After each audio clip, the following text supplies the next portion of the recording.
Hello and welcome to Triangle BNI. Today's show is brought to you by Oak City Tech. Oak City Tech gives their clients an edge over the competition with web and logo design that make them stand out.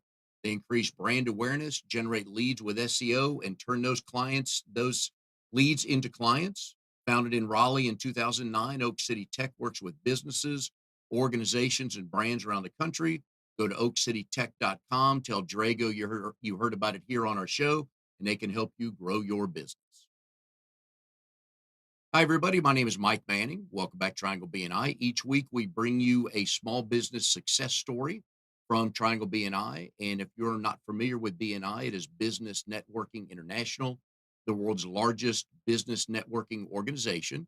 Our little slice of heaven here in the Triangle, Raleigh, Durham, and Chapel Hill, have 30 chapters going strong, 5 core groups trying to get to the full group status, and almost 600 members each week helping each other out. Each group meets once a week, and we are basically a sales force for our fellow members, try to help each other grow our business. And our guest this week, Jake St. Peter, CEO and founder of Dirigo Creative. Jake, glad to have you here today. Thanks for having me.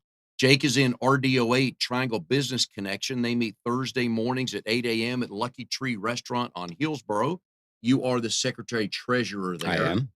And you enjoy that role? I do. Good with speaker rotations? And Yeah. paperwork and So it's everything? not too difficult to do, and you get your dues comped, and just do a little work, and it's worked out very well for me. I'm very pleased. And you get the paperwork to Mary as she Absolutely in time, and so you don't. I'm get that Mary's email favorite back. secretary treasurer. She tells me that I know. often. I was doing secretary treasurer stuff this weekend, emailing her, and staying busy. Well done. Dirigo Creative, we're going to get into kind of everything you do from web development to WordPress, online marketing, all that good stuff. I know your photography. We're going to get into all that. So far, how's business going this year? Business is great. So I'm not sure if you knew, but I was helping a friend of mine bartending. And so I have that on my list for of about questions, yes. 2 or 3 years there, like 2015, 16, 17, 18, somewhere in there, probably actually 4 years. I was doing that part-time. And so 30 hours a week, roughly there for 3 shifts, because we open at 4, you don't get out of there till 4 a.m. Yeah. So now that I don't have that on my plate, it's been a lot easier to kind of come back and focus on my core business, which is Dirigo. And you are a one-man band. Yep. To a point. Yep. Management of clients, all this stuff. Are you able to be creative enough as a one-man band? Absolutely. So that was 100% my vision and my goal. My previous company, Cole March Productions, we had about 20 employees there. Founded that in 2003 and sold my shares in 2010.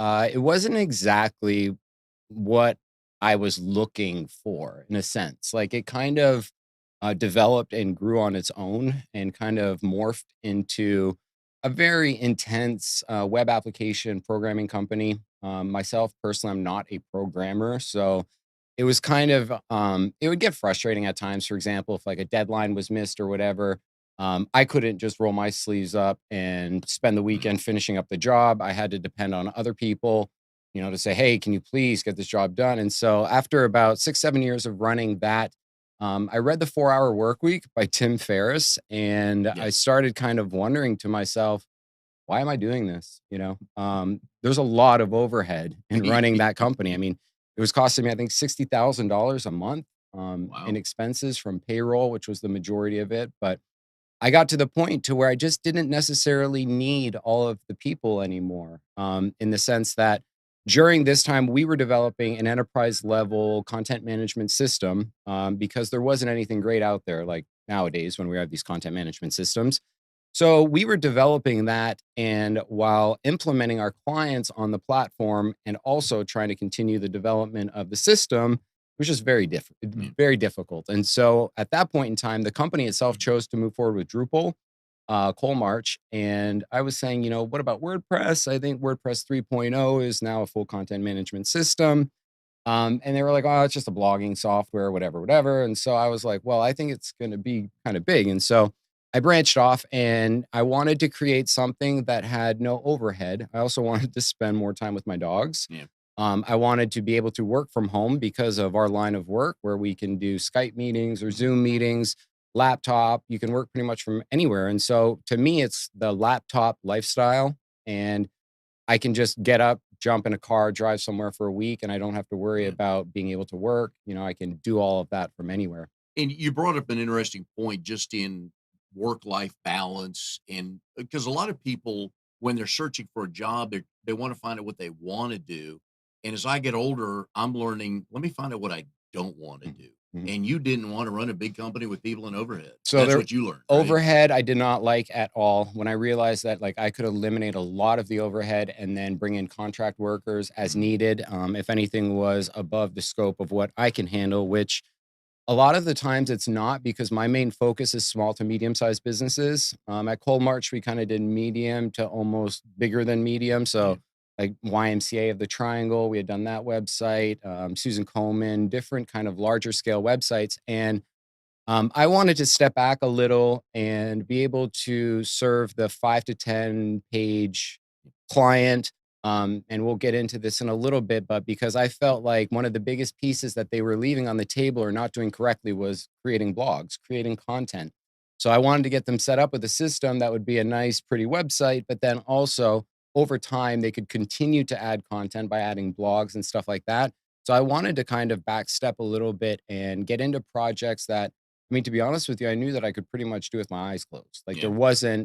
it's not very taxing, it's not very complicated. Whereas, some of those websites that we were doing were thousands of pages and a lot of Yeah. content. And so then also when you deal with scope creep and you deal with the project going over the hours that you thought it was going to take. Yeah. And so where I'm at right now, I'm very comfortable because literally it's like, if the project goes over by a couple hours, I can Yeah. afford It's your to. time. Yeah. Yeah. Exactly. And nobody knows, Yep. right? Correct. So between web development, graphic design, WordPress, online marketing, e-commerce, at your core, what are you? Of all those things you can do, at your core, what are I would say web design and SEO.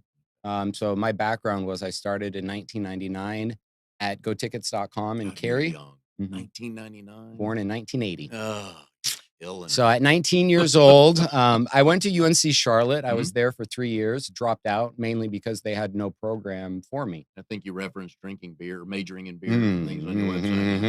Okay. Yeah, yeah, that's a whole other big part of the That's our second story. hour Yeah, show. yeah, yeah, yeah. So I did a lot of partying in college, but I mean, my first year I had a 3.4 GPA. My second year I had a 2.8 GPA, and I think my third year was like a point 0.6. Mhm. I just lost all interest. I was Mhm. in my third year of taking psychology, sociologies. I was undecided mainly because they didn't have anything in web development. They had Yeah. nothing in graphic design.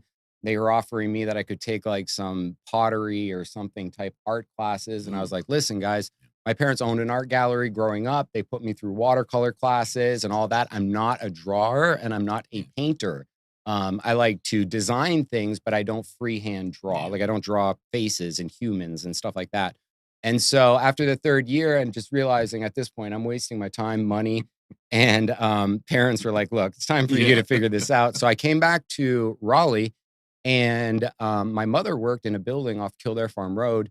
And there was a kind of a little bit of a smaller type company as far as employees. There was only 3 or 4 of them, but they were a ticket broker and a sports tour operator. Oh. So at that time, 1999, they said to me, hey, listen, like we really want to get a website going and we want to start, thinking about selling tickets online. So I was all for it. Our first e-commerce website, was built in, someone attempted to build in an ASP, and Okay, it, you're talking over my head. a Go on. PHP, Yeah. ASP, I get it. Yeah. Windows language. Anyhow, Amnon um, knows all that stuff. You 2 are gonna talk about this for an I hour, I know, think but I go ahead. think like literally we were maybe 75 grand, 100 grand in with these people for this website, and they couldn't get it done Nope. and it was never ending. And so we jumped ship real quick for an e-commerce solution and used Yahoo stores, which was pretty much an e-commerce solution that Yahoo was providing. And it did okay. It'd be frustrating, for example, if you were trying to update the website at noon and that would be like 9 a.m. in California. Mhm. It was so slow. Like you would click, like after making your changes, update, I would go to lunch because sometimes it could be like 20 or 30 Ooh. minutes before Okay. it went through with the updates. So at that point in time, I knew that we needed a different system and a different solution. And so I asked Bob Lemp at PBM Graphics at the Mhm. time. He was in our office, and I said, "Hey, Bob, do you know of a programmer that maybe could either help me learn programming or work side by side with me because I need to build a system that is customizable on the level of SEO. So I needed to be able to tweak different parts of the website that I was bound and could not do with the Yahoo store. So we being my Cole March business partner, Bob said to me, he goes, "Well, we had a programmer at PBM, but we're a printing company, and so that didn't really work out. Here's his contact info. Reach out to him." And so reached out to Tom Ingham, and Tom and I founded Cole March Productions in 2003 together as a team. And he was more of the kind of programming side of things, and I was more of the SEO and then the business side of things and all of that. And talk about SEO, it's search engine optimization. So for people watching and listening, when you go to Google and you Mhm, type in whatever, mhm. there's all kind of algorithms. We'll get to those a little bit later. If you've never been to a BNI meeting, depending on the size of the group, it's either a 5 or 10 minute weekly featured speaker. And I think your group is 10 minutes, Yep. correct? Okay. And they are introduced by a member bio sheet, Jake. So that's how we do it here. So we are here with Jake St. Peter, founder and CEO of Dirigo Creative. You founded this in September 2011. Location of the company, basically your house. We Yes, won't give sir. your address. No, it's fine. It's Okay. on the website, but Yeah, yeah, that's work from home. I found that odd Mhm. because when I was and usually by Friday I start stalking the guests for the week, Doing your and I found research. that on there. Like, good for you, Yeah. good for you. So There's a lot of things about my online personality that I choose to not hide. yeah, For example, like for 10 years now, I would hear people say, like, how do you handle your personal and then your business yeah. online? And I want to get to that too. Yeah, Cool. so I got that down. Uh, sh- uh, Previous types of jobs. Now I got all your post beer drinking college jobs. What we've learned on the show, it's that high school job that we just have to fall on our own sword. I know you had a high school job that's worth telling a story about, right? Well, yeah. So, I mean, mainly, well, gotickets.com, I worked for them in high school. Okay. That's how kind of I came back after college to go Mhm. back and work there. I was their FedEx guy. Just, I'd come into work, I'd have to be there at 3 p.m. Usually I'd stayed up partying the night before. So 3 p.m., I was still tired and sleepy. Mhm. So I would come in and I would, at the time, we didn't have a ton of packages going out, and we would have like 15 or 20 of them. And I would come into the office there and just FedEx out those 15 packages, say. And then I'd end up, there was a couple of times I fell asleep or I would just be sitting there waiting for another package. But my true funny, or not really funny, but I worked at a video store. Here we go. Okay. Now At we're the getting at the there. Okay. video bar in Cary, right across the street from Cary Town Center, Mhm. and that was interesting, that was fun. It was, I think, 2 years maybe, and, yeah, I mean, it was just your typical video store type life, you What know? do you remember what the pay was? No, I don't. Okay. Really 6, don't. $7 an hour, maybe. Maybe. Did Yeah, did you have friends come in and go, all the "Jake, time. come on, just All let me grab this all or the take time. that?" I had deals with all of the restaurants, Dairy Queen, Burger, like everything that was around there. I had deals worked out with them so that if they returned their movies late, I wouldn't charge them late fees, but I could also go get food from their places.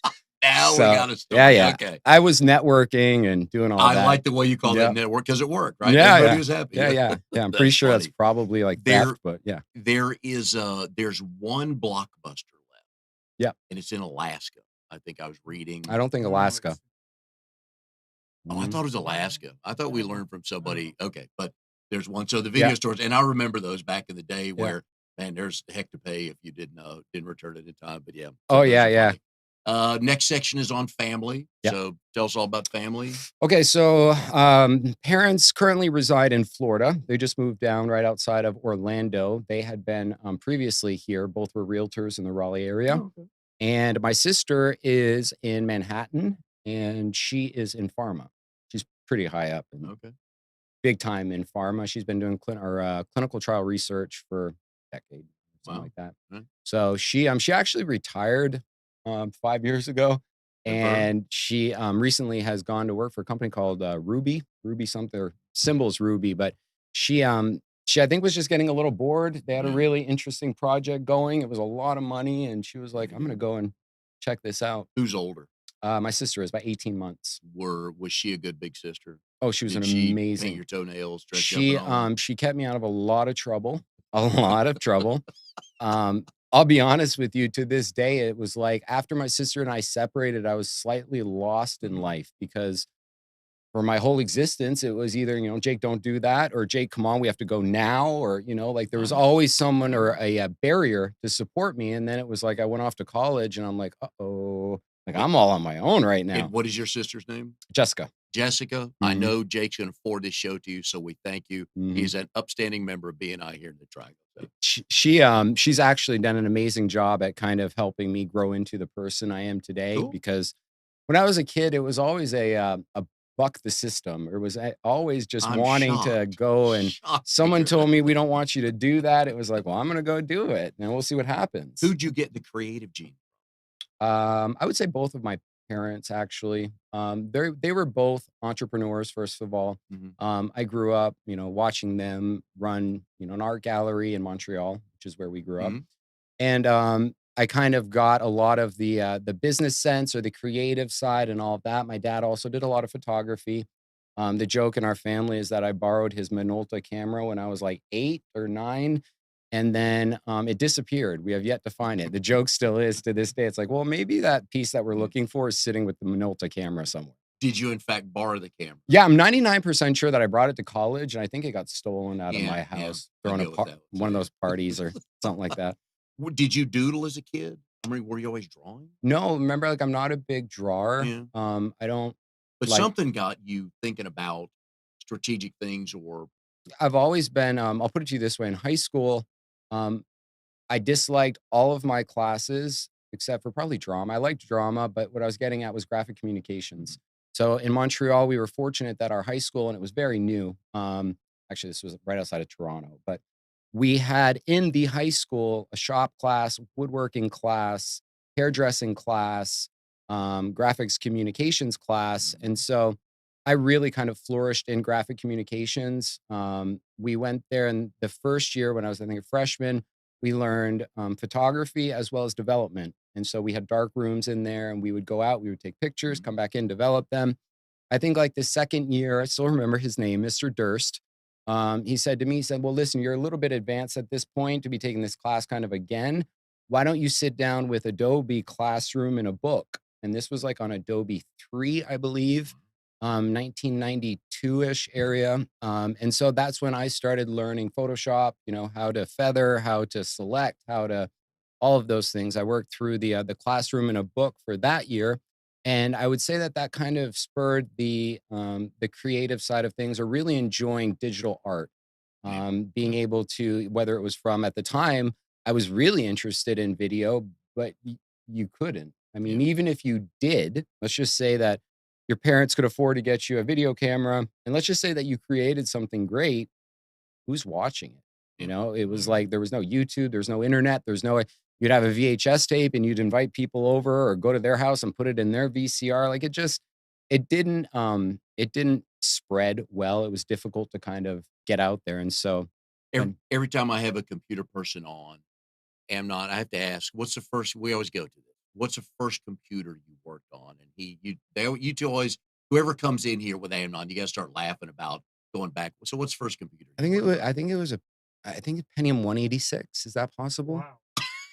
So That's in 19 He's young, remember? yeah. in Yeah. 19, like, I think it was about 87 or 88, I remember my mother would take me to downtown Montreal, and there was a gentleman named Peter who would build computers out of his basement. And so we had our first computer built. And the joke is to this day, and I remember, I believe we had either a 15 meg hard drive. It was 15 or 30 megs, one of the two. And it was starting to get full. And so Peter was suggesting to my mother and I that we look into getting a 30 meg hard drive. And I remember my mother and I going to sell this to my father, like, we need a 30 meg hard drive, but trust us, we'll never fill this up. Like, we'll That's never, in the ever. night. 80s, probably, Yeah, late 80s, yeah. 80s. Okay. Yeah. Yeah. Or the What the last part of the bio intro, which is my second favorite question, is tell us something. Now, people are starting to get to know you by the end of the hour. They'll know you real well. What's something we don't know about you? Oh, what a BNI When question. you talk, I go off the sheet. I just have memorized the sheet. That's Yeah. what I read off of it. What's the last thing you mentioned when you did your last talk? So I was on a reality TV show in Here we 2011. go. Okay. Do Yeah. tell. So the show was called Centerfold. It was filmed down in Seaside and Watercolor, Florida, which is where the Truman Show was filmed. Actually, we would drive by the Truman House on our golf carts all the time. So we were down there filming for about 6 weeks. It was five photographers, five models, five assistants, picked to live in a house, the Mhm. whole real world type scenario. And we were all competing for the winner of the show would either get a spread in or their picture and whatever model in Maxim or an FHM magazine, one of those. And thankfully, the show never aired. I'm so thankful of that. Um, Mainly because, like, this is a continuous shot, right? Like, we're Mhm. not cutting up and editing what I'm We do not saying do and anything applying like that that. in other places. And so it was very difficult, for example, in like the confessionals, and they're asking you, all these questions. And every time I would just stop before speaking because I'm like, I really have to think this through in my head to make sure that what I'm saying can't be just audio clipped out, put in somewhere else. And it was a little kind of, they always say that reality TV is scripted or whatever. It wasn't really scripted, but there were parts of it that to me felt like they were borderline lies to create drama Yeah. on the show. Oh, yeah. Without a doubt. And to me, it was just like I didn't really appreciate human beings being treated that way. When you're actually kind of lying to somebody about what somebody said about them, and then they get angry and then go after that person, and now you're just pitting humans against each other for no reason. And I don't know. It I was like that. it Those was are the stories we want. it So was well fun. done. It was definitely an experience, but I'm super glad that it never aired, because who knows how they're gonna make you The look, money you wouldn't know? have been worth it. No, not at all, not at all. We are here with Jake St. Peter, founder and CEO of Dirigo Creative. BNI is brought to you by Oak City Tech, where they help you reach your goals with proven technologies for increasing traffic, leads, and sales, and turning those into customers for you. When we sit with people in other businesses, we make assumptions that we know your Mhm, and we don't. In general, we don't know anybody's world. We think we do, but we don't. What are the mistakes we think about what our website should look like before we call an expert? Like, where do we go wrong if we go to GoDaddy to make our own um, GoDaddy. or a site like Sure. that? Yeah. So, I think one of the biggest mistakes that a lot of people do, and you kind of touched on it a little bit, is I go after functionality before Thank you. design. Thank you. I'll use an example. Let's just take Craigslist. I mean, Craigslist hasn't been redesigned in 15 years. It's basic as all heck, and it works. It does what it needs to do. And so, a lot of times, what I'll find is people are really concerned with how their website is going to look, but they're not prepared with their content. For example, they will come to me and they'll say, "Hey, listen, we want our website to look great. We want it to be easy to navigate. All these simple things that you're like, yeah, of course, that should be a given. I don't want to make it difficult for people to, navigate through your website. But a lot of times they don't have their content ready. Their content isn't prepared. And so, in my opinion, there's kind of on the base level, small business websites, you have two different types of people. You have the people that just need the website as a business brochure, a Mhm. digital type brochure. And then you have the people that want the business brochure, but they also want to rank in the search engines. Like they want to drive traffic from search. And there's kind of a different setup almost for both those types of websites. And so, what I find a lot of times is that, like, search engine optimization, in my opinion, is not extremely complicated, and it's been the same now for almost like 10 or 15 years. There's sure minor little small tweaks that maybe change like a 1% of the overall Mhm. ranking, but the majority of it has always been, if you think about how do I style and create a professional document, right? So, like when you're creating a page on a website, the advice that I like to give people is if you're concerned about your search engine optimization is what words are you trying to make this page rank for? Okay. Okay, so I'll give you an example. Let's just use like my website, dirigocreative.com, and let's just use like my web design page under the services. Mhm. And so if you take just like that specific page, well, what do I want to rank for? Or what do I want people to be searching to then find this page? And so let's just use, for example, like web design Raleigh, 3 words, pretty Mhm. simple. And so if you're looking to SEO your page, it's pretty simple in the sense that you want the title tag of your page to be web design Raleigh. You want there to be an H1 tag, which is an HTML tag at the top of the page that has Raleigh web design in it. And then you want the words Raleigh and web design to be within the content on that page. Okay, gotcha. So we've got the title tag, we've got a good H1 tag at the top, which tells Google, like, this is the headline of what this page is, like the title tag. And then the keyword density that supports the title tag and the H1 tag. And then the last thing left after that are just the links Yeah. coming in. And so I just feel that, a lot of times people will say, want to do their own blogging, right, to Right. drive traffic. And then they're doing it incorrectly. And then in essence, wasting 80, 90% of all the effort that was put into it because they didn't properly SEO the page. So the keywords that they want to be on the page aren't even in the blog to a point. Correct. Okay. It'll be there Can I make once. it that simple that Mhm. okay, I got you. Or it's I not got in you. the title tag at all. Like web designer Raleigh is not in the title tag. Maybe the title tag is just their company name, or Oh, maybe it's just web design, okay. right? Web design is a very difficult search term to rank for compared to web design Raleigh, Okay. right? So it's about honing in on the specific keywords that you want people to be searching to find you, and then creating your content to support those keywords. So for the folks watching, we know there's somebody there thinking about or getting ready to put together a website for a business or something like that. So you want them to work inside out, get the keywords, If and then SEO is going to be important for right. them, then figure out what are your keywords first, what are we ranking for, Okay. versus the opposite, which is typically the situation is it becomes reverse engineered, reverse Yeah. hacked. It's like, oh, okay, well, we have to go find your web design page now and let's just rewrite it type thing because either the content's not correctly written, the keyword density is not there, stuff Gotcha. like that. Another thing is just, wanting to make it look, great or things like that. A lot of times nowadays, we're all on mobile. Yeah. So this whole idea of having these big elaborate desktop websites, that then at the end of the day, say 60 or 70% of your users are all viewing it in the downsized mobile view. I'm really just a firm believer in create good content, make sure that the website works, and especially also is fast. Yeah. GoDaddy, that's one thing that I would talk about is the speed of the loads. So again, it's a great solution if you're running, say, a fundraiser website or something that you just need to get up there. You don't Mhm. have a huge budget.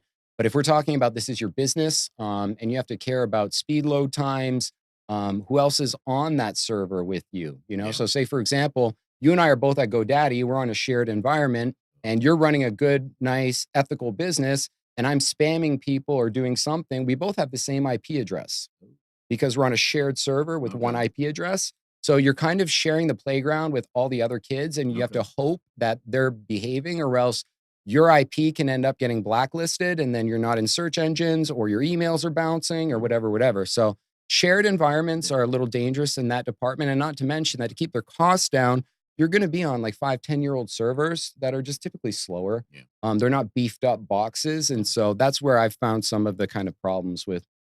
So then I should have a lengthy conversation with the person hosting my website, probably is what I'm hearing from you. Yeah. Okay.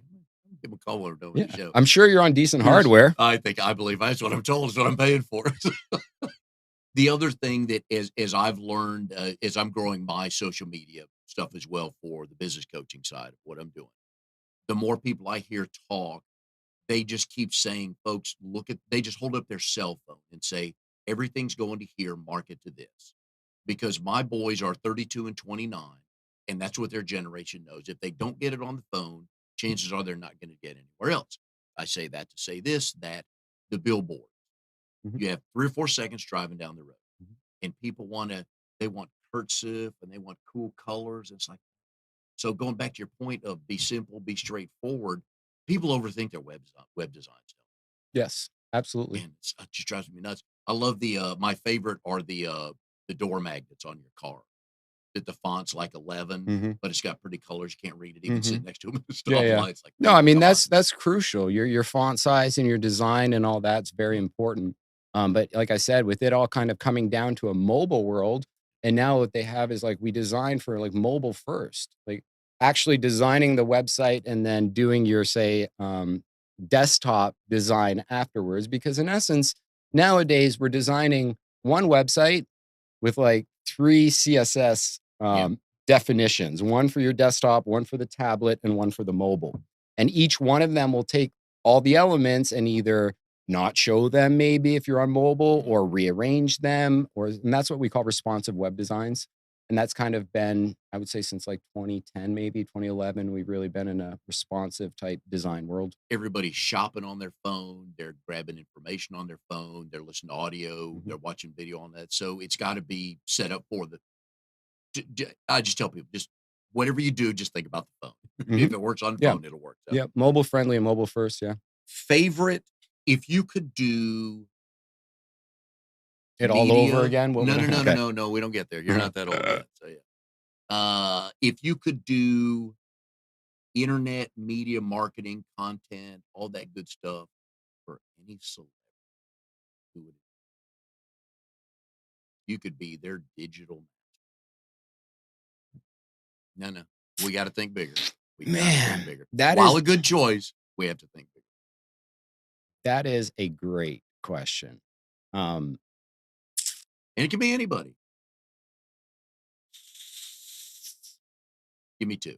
Can't narrow it down to well, 1. Give me 2. it's not even that I have so many. I'm trying to even think of like who the one would be. Um, I've done a couple of like celebrity things. Like I've done some work for Scott Harwell with Smash Mouth, and I've done some work for we did the bass player of Smashing Pumpkins Mhm. website. And um honestly, I think lately it has become more of like a who do I want to do it for? And not in the sense of for the celebrity aspect of it or for Yeah. the glitz and glamour. Like lately I've been pushing or I want to go after dog rescues. You know, Yeah, I know that. it's Yep. about it's about Mm. providing my talents or my services to people that appreciate it Yeah. versus living in the dot-com world, especially from the late 90s, Mhm. when the dot-com bubble was happening, and I just felt all this pressure from the money people coming in trying to squeeze like the last drops of blood out of the internet. It was like, we'll create a website selling toilet paper, just weird things. And I just felt like it was all coming in for financial gain. And it didn't really care about, say, who the devs were on the team. It Yeah. was all about how can we get this done for the cheapest and then get rid of those people so we don't have to continue paying them. And it kind of just left a little bit of a bad taste in my mouth. And so I like to work with nonprofits. Yep. And typically speaking, it's not even like they don't have any money. I mean, a lot of them, I've worked with clients before in the nonprofit sector that it almost bothered me when the phone calls came in saying like, we've got X amount of money that we need to spend before the end of the year, or we're going to lose it. I know. Love those. And then Love it's those. just Yeah. like, okay, so now we're just creating Yeah. and wasting money. Oh, Like yeah. you don't even necessarily really need this, but we're going to do it just so that you don't. And that They I don't want the know. budget money for allocation for Absolutely. next year. That's why Absolutely. And they're they know doing if they that. So, don't spend yeah. it, they're not going to get it Oh, next yeah. year. And that's where I kind of wanted to start helping people that, really Yeah. needed it. Yeah. And looking back from, I guess, going all the way back to the ticket company, Mhm. what's the what's the account you've had most fun working on for whatever reason? The account. Yeah, the most fun working on, be it you were allowed to be creative, you were in charge of it, Um, it mm, was a cause close to your heart. yeah. Well, Susan Komen was for a while. Yeah. Then they got into that whole how they were appropriating funds and all Mhm. that. I mean, but there's a lot of nonprofits that are in that boat right now. Um, I really enjoyed that one.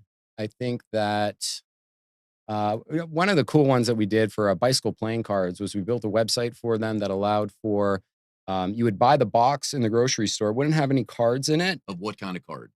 playing cards, Okay, gotcha, and yeah. then you'd bicycle. And so you would get home and you would go to the website that we built. You would upload whatever picture that you wanted, and then they would send you your Oh, deck of cards yeah. with those pictures on it. That was kind of cool. And My son and his wife and their family have a fantasy football league, and the loser gets a very embarrassing picture on a deck of oh cards. yeah, So so funny yeah, you mentioned that, so yeah. but it's a fun way to have, it's I probably should do that for my grandson because I find any reason to mention my grandson in the show. Mhm, He's a year, and Amnon knows this routine. I need to get a deck of cards with him because it's like a million good pictures of him, but just narrowing it down to one. So, but mhm. I like that. I like that a lot. We are here with Jake St. Peter, founder and CEO of Dirigo Creative. Triangle BNI is brought to you by Oak City Tech. They give their clients an edge over the competition with the web and logo design. They can make you stand out amongst your competition. Go to oakcitytech.com. Tell Drago we sent you, and he'll take good care of you. You are a man of many Mm, interests and talents. I've learned as I stalked you over the mhm, weekend. We're not going to go deep on this, but blockchain and Bitcoin. mhm. All right. In a sentence, what is blockchain? It's a new form of money. Okay. In a sentence, what is Bitcoin? Okay, I'm sorry. Yeah. Well, Bitcoin is a new form of money. Right. Blockchain is the technology behind Bitcoin. Okay. Bit for people who don't follow Bitcoin that often, it sounds like a scam because if I remember right, it doesn't exist. There's not a coin you actually own, or do you? No, no, Okay. no. It's a digital currency. And you trust this. Absolutely. I've read everywhere people like you are, this is the wave of the future.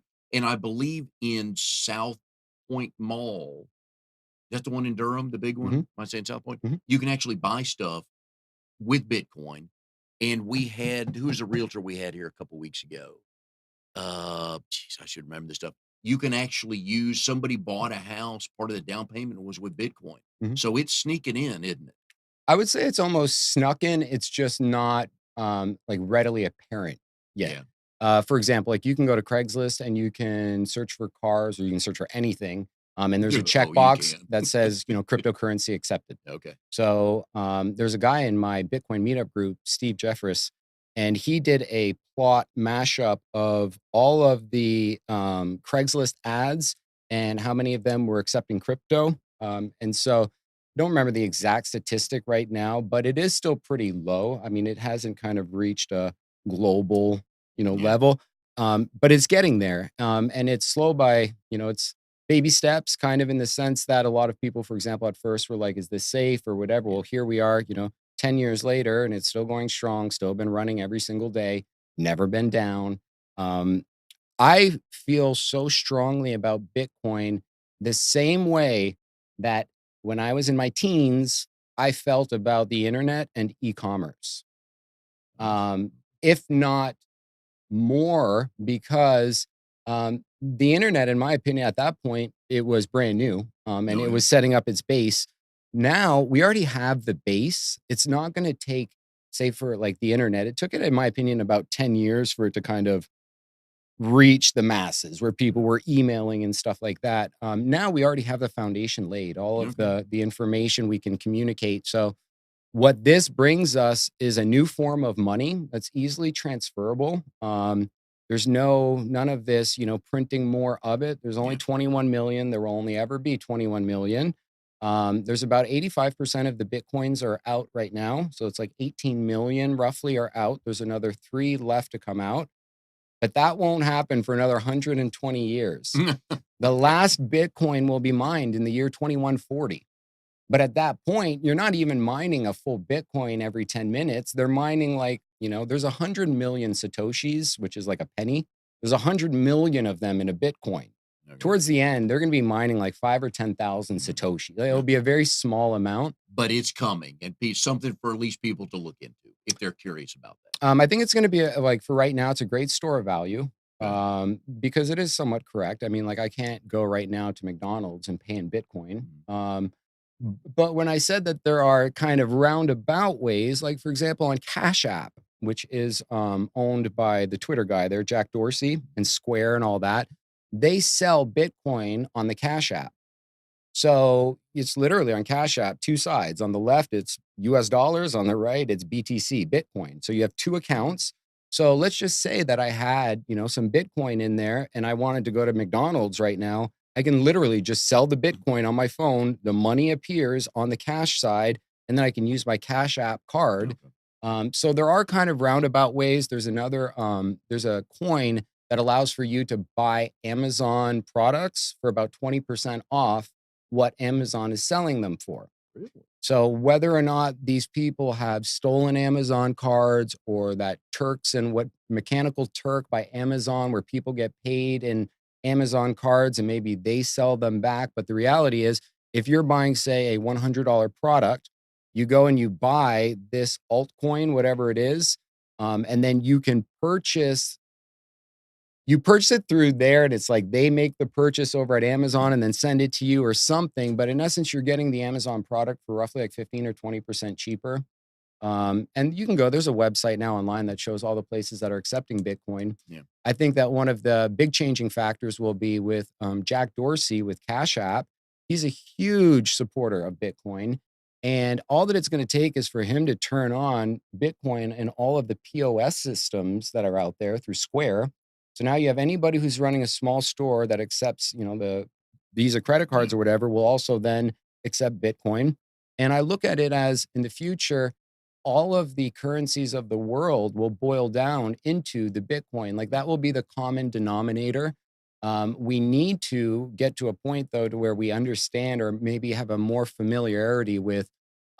We understand like, okay, well, if I'm going to go buy something that's one Bitcoin, I understand that's one Bitcoin. But when Yeah. you start talking about Satoshis, Yeah. like I Yeah. think like 10,000 Satoshis is maybe worth $1 or something like that. Like you have to Can- start becoming yeah. familiar with those. And you mentioned Square. If I've got this right, if anybody's had a vendor, a mobile vendor, or gone to a store, it's a thing that goes in your phone that they swipe your credit card through. That's Square. Mhm. So if anybody doesn't know what that was, that's what that is. So real quick answer on this one, and we'll move on. But I do find it interesting. Could you retire one day just off your holdings in Bitcoin? I hope so. Okay, good for That's the you. plan. All right, I like it. Mhm. Where can people find you on social media? Jake St. Peter, all one word, JAKESTPETER, literally on Twitter, Facebook, Everywhere. YouTube, everywhere. Excellent. It's Jake St. Peter. He's a good follow, folks, because he's into everything: photography, web development, graphic design. Tell me when I first met you, you were with Isogenics. Mhm. What is that?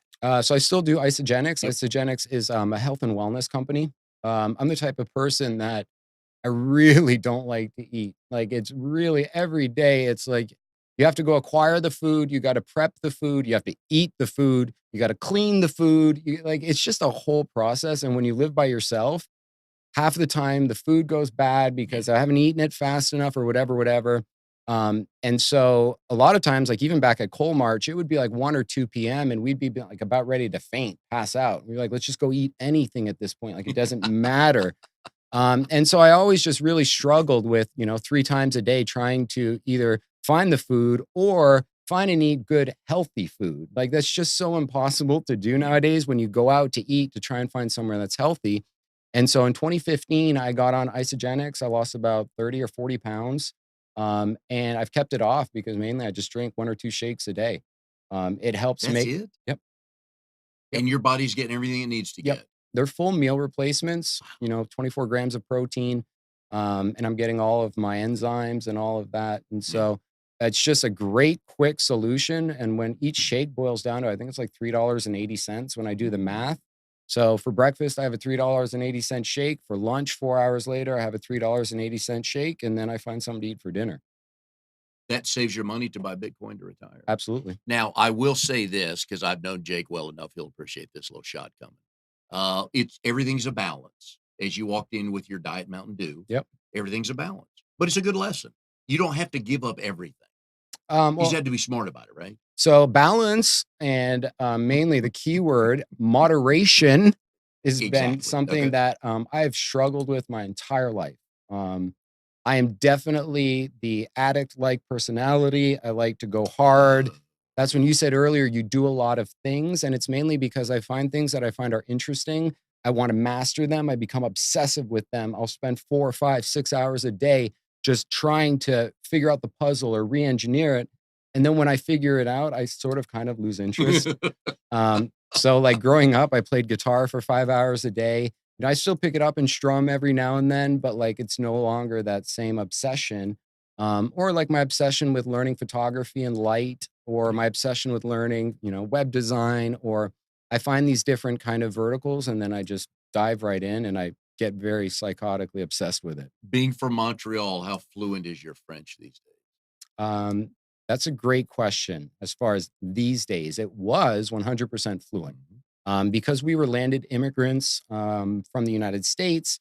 When we moved to Montreal in 1980, by law, unless you went to a private school, if you wanted to go to a public school system and you're a landed immigrant, you had to go to an all French public school. Nice. So I did kindergarten through halfway through high school in all French. That's why, for example, like the joke is today or these days, like I really don't like writing. It's really my Achilles tendon for web design and SEO is not writing myself. And I always say it's the joke is like I went to school in French. Like, what do you want from me? I don't. Yeah. This wasn't even. I picked up this language by talking with my parents at Yeah. home. You know, it was never. Why'd you move to Montreal? Um, so interesting story. Apparently in the See, past, wait, that response right there sounded like the law was involved. no, I couldn't believe it when it was maybe like I think 5, 6, 7, 8 years ago, 10 years ago. And my parents told me that my dad used to have his paychecks signed by Larry Flint. Really? Yeah, he was a Okay. distributor for the magazine. I'm Your like, dad my dad.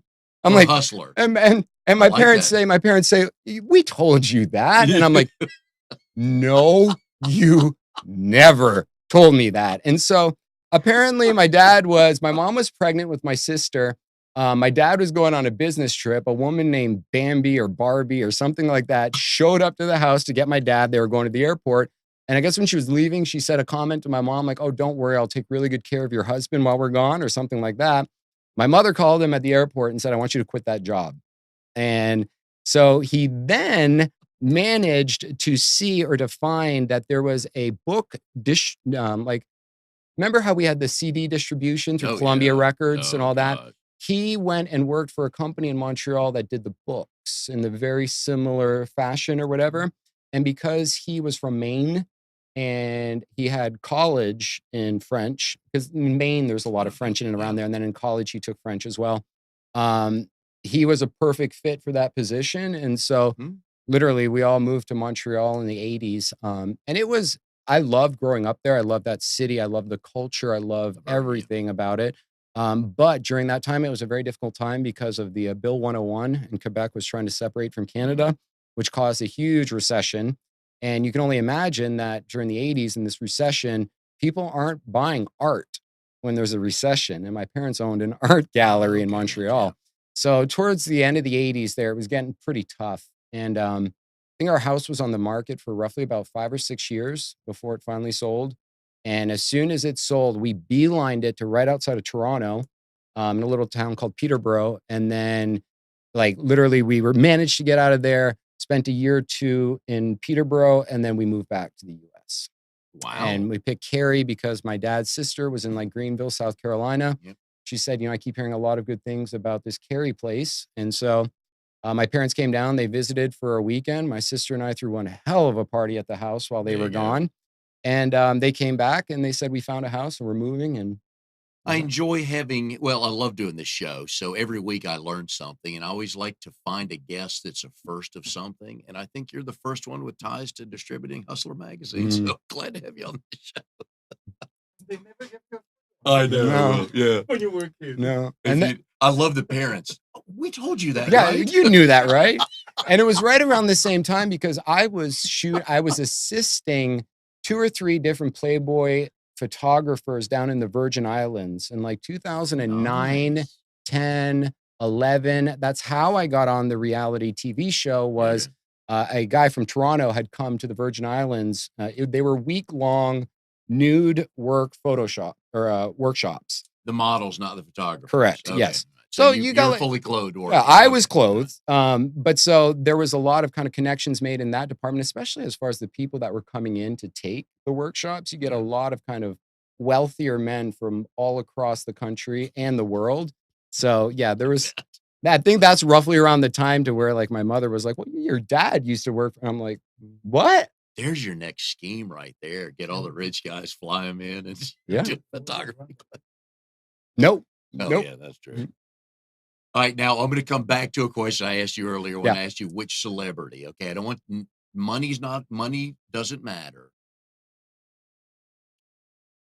Political status doesn't matter. What you want to get out of it doesn't matter. What brand would you love to sink your teeth into to have fun promoting? Bitcoin. Okay. I mean, and I say that really quick like that, somewhat as a joke, but somewhat seriously as well, because in the back of my head, all that I was thinking is what's going to change the world? Like, I don't want to be involved in anything that's not going to change the world. I don't want to be involved in something that's going to make you from rich to richer.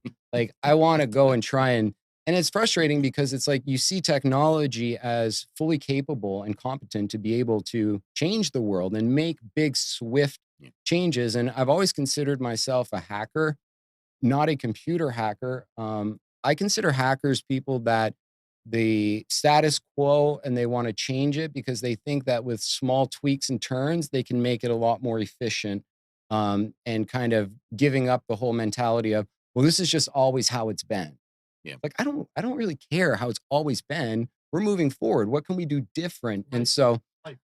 yep, very much so. So I've always kind of been in that department, even so with my mother always saying to me growing up, like, why are you always trying to find the easiest way? Or are you like lazy? Or, and it's just like, I'm not lazy, It's mom, but ahead of why you. would I want to work Yeah. harder than I have to, you Work know? smarter, not Yes, harder. thank That's right. you. Yes, that's Thank right. you. We're here with Jake St. Peter, founder and CEO of Dirigo Creative. Triangle BNI is brought to you by Oak City Tech, where they can help you reach your goals with proven technologies for increasing traffic, leads, and sales. Tell Drago we said hi. You heard about him here on the show. He will take good care of you. Social media, Yep. Bre- Twitter, Instagram, and Facebook. For those listening, trying to figure out which one they might need to be on business wise, how would you kind of break those down? And I know that's an hour long question, but It's how would you not, no, break those down? I can answer it really simply in one word, Instagram. Because Instagram will do Twitter and Facebook. Please explain. Well, on your Instagram, when you go to make a post, Yeah. you can pick where you want to share it to, Yep. and you can share it to Twitter, Facebook, what is it, Tumblr, and there's maybe one or two other options. And so you don't need to overcomplicate it. If you just do Instagram, you can solve the question of which one do I do? Facebook, Instagram, Twitter. So that's a All right. And matter of fact, this is a question Cameron, my son was here earlier, does my stuff. We're talking about, do you want to be, if I followed you Mhm. and I see the exact same post word for word on your Instagram account that I follow, your Twitter account, and your Facebook I follow, am I to think you're, wow, he's working smarter, not harder, or he's just lazy because he doesn't want to shape it for that audience? Sure. So you should shape each post for the audience. For example, like, you don't want to see 25 different hashtags on Facebook. Like, it's Right. just not that, it's not how that platform kind of works in a way.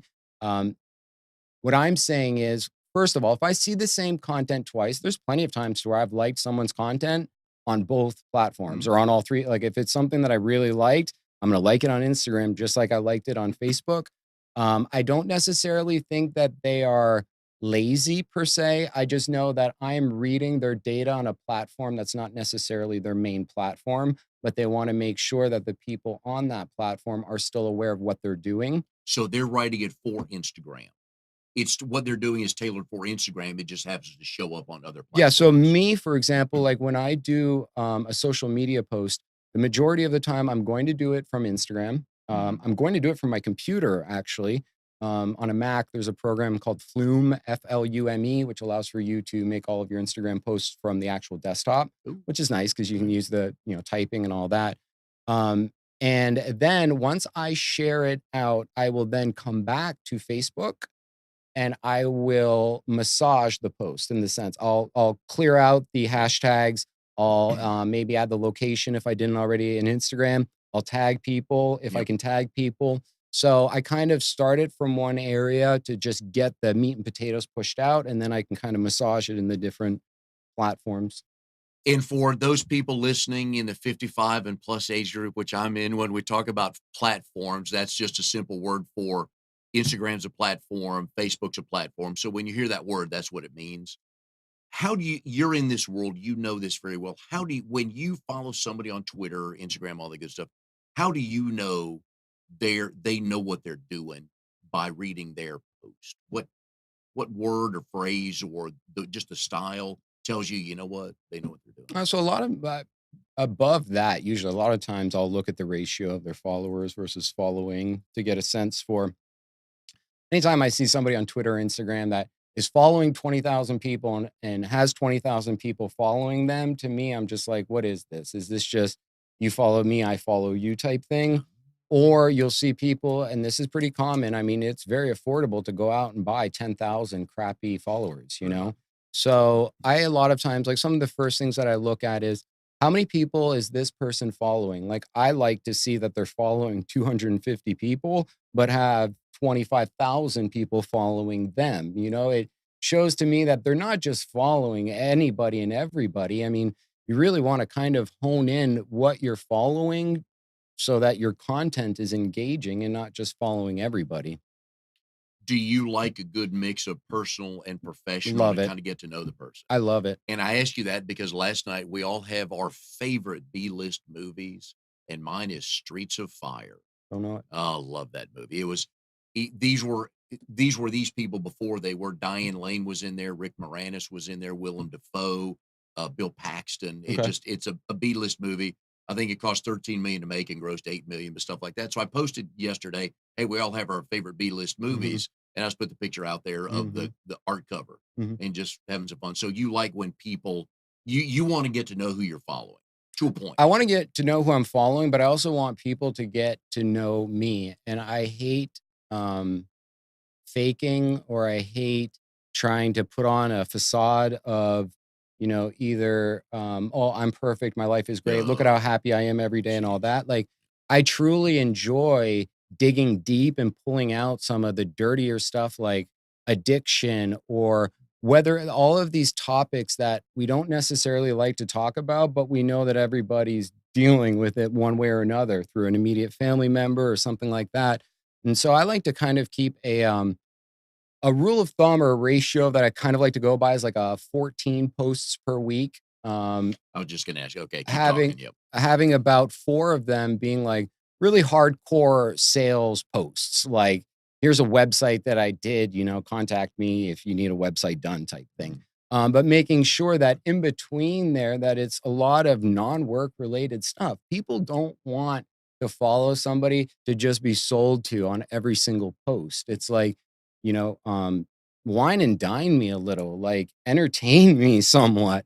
I And like so that. I Yeah. feel that by creating a good mixture, and then I hear it all the time. People say to me, like, I really appreciate your honesty. Or what I hear all the time is people talking about, well, what posts are really working for them. And they find like the posts that they're vulnerable in, the posts that show that you're human, that, you make errors as well. And so I like to keep a very just kind of open revolving door. And I've never tried to hide or split up my two different personalities from my private life to my work life. I know people that run two different accounts, Yeah. their personal account and then one for, and I'm just like, just be you. But you have a personal business page and a business page. You have Um, jakestpeter.com, yep, and then you have Dirigo Creative. yep. Why? And what are the goals for each of those? So the goal is like, and especially I can touch on another third example, one that I don't use at all, which is Jake St. Peter Photography. Mhm. Mainly because I started thinking to myself, I'm diluting my brand here. Like, well, why? What am I trying to hide over there to put over there that I can't push out on my own personal stuff? Then I started feeling like it was like duplicate content. Like I'd post to my personal page and I have to go share it on my photography. Like if it was photography related post, I would post it on my page and then share it on the Jake St. Peter photography page. And it was just too much. The reason why I have like Jake St. Peter and Dirigo Creative, because Dirigo Creative might not always be just me. Um, it eventually I would love to be able to. One of the reasons why I liked the work from home concept was for the mothers and like the veterans, Mhm. like all these people that either they can't drive or they're confined to an area, they can only work a certain amount of hours per day. How that this would be a very good solution or a very good opportunity for them to be able to contribute to. And so long term, I see that kind of being more of a group or a collective. And then I will just continue to always brand, Jake St. Peter with photography and Bitcoin and pit bulls and all of the things that I'm into. But Dirigo itself, being that it was a web design, multimedia, graphic communications kind of company, I just decided to go. And the funny story is, Dirigo was my parents' art gallery name. Got I it. took That their was my last company question. name. Good. Thank you. So Dirigo was a Latin, or it is a Latin word for I lead, and it means direction Oh. and go. Dirigo. Oh, okay. And so my parents owned an art gallery. It was called Les Éditions Dirigo, which was Dirigo Editions, I guess.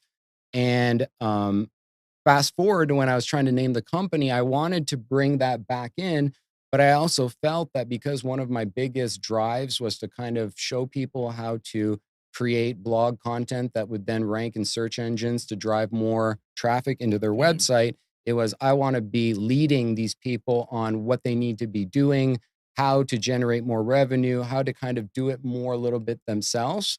And so, yeah, that was where the Dirigo I like creative it. kind of Did your originated parents from. appreciate that? Yeah, they did. Very good. I think like I like the family for connections. once I was the apple in their eye, you know? Like For that 1 well, hour, that your 1 hour, sister, I was good. you were the favorite Yeah, child. yeah. Jess was on the back burner and I was back on the front. Good stuff. And it probably didn't take long to flip it back, It took right? like a week, if that, couple days. Anyway, Jake, had a great time on having you on the show today. There's so much. We're talking about social media and websites. I mean, there's so much to talk about that we couldn't get at. But if folks want you to talk to you, they can hit you up on social media, Jake St. Peter. Yeah, you can go to jakestpeter.com or you can go to like twitter.com or facebook.com/Jake St. Peter. They go to Dirigo Creative. Yep. So any way they want to reach you, go check out his stuff. Photography, web design, all that good stuff. He is a man of many talents. He's got years of experience doing that. You can find me on social media at Open Mic Talk. Love to hear any feedback you have on the show. Appreciate it. And we will see you next week on Triangle BNI.